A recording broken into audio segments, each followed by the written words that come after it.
সম্পর্কের বাজারে পৌঁছে পা দুটো থেমে গেল। সম্পর্ক বিক্রি হচ্ছিল ওখানে খোলা বাজারে।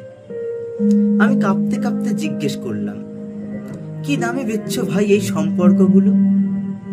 দোকানদার জিজ্ঞেস করলো, কোন সম্পর্কটা বানাতে চান আপনি? ছেলের না বাবার, বোনের না ভাইয়ের? বলুন আপনি কোনটা চান? মানবতার না ভালোবাসার?